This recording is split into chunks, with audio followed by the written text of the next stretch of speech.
I love using hotkeys for everything.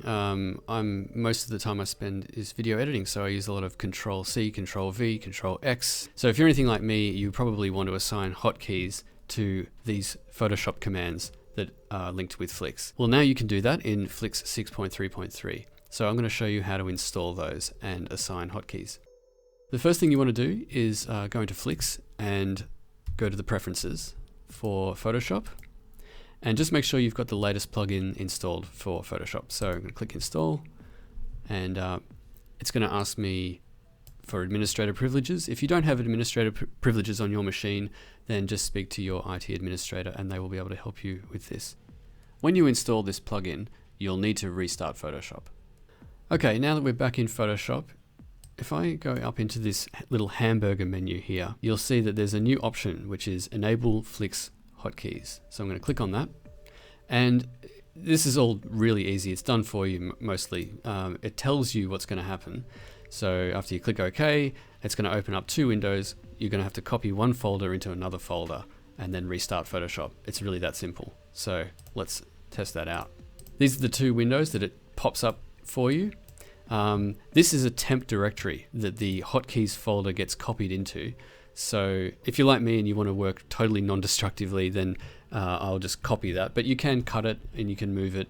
It won't make a difference because it's already been copied into that directory.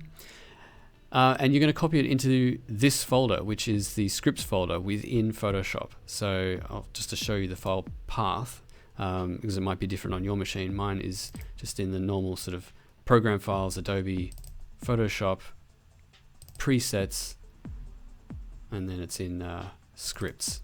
So it goes in that folder. So I've already got it copied. I'm going to Control V. Again, you need administrator privileges to actually do this. When that's done, I can close these two windows now. I'm not going to restart Photoshop just yet because I want to show you where those hotkeys end up. So if I go into Edit and then Keyboard Shortcuts, I drop down the File menu. This is where all of the hotkeys have been assigned. So I'm going to scroll all the way down to Scripts. So this section here, this is where all of these will appear. They haven't appeared there yet because I haven't restarted Photoshop yet. So I'm going to restart Photoshop. Okay, now that we've got Photoshop back open, we can go into Edit, Keyboard Shortcuts, drop down this File menu, and scroll all the way down to Scripts. And now you can see that this has been populated with all of these commands. So we can go about assigning hotkeys now to these commands. One that's really common is probably New Template, which you might be using a lot. So let's go ahead and assign Control N to that and click Accept. Okay. Actually, just to show you, there may be cases where you find a conflict. So let's do that. Let's say current image. So let's say Control Alt C. Now it's already in use by image canvas size. Okay, I don't really care about that because I don't use that. I'm using templates. So I'm going to say accept. And that's gone ahead and overwritten that previous hotkey. So now Alt Control C or Control Alt C will only do the current image action. So let's test that out. I know that Control N is for new template, so Control N. And that's created a new template in 1.77 to 1.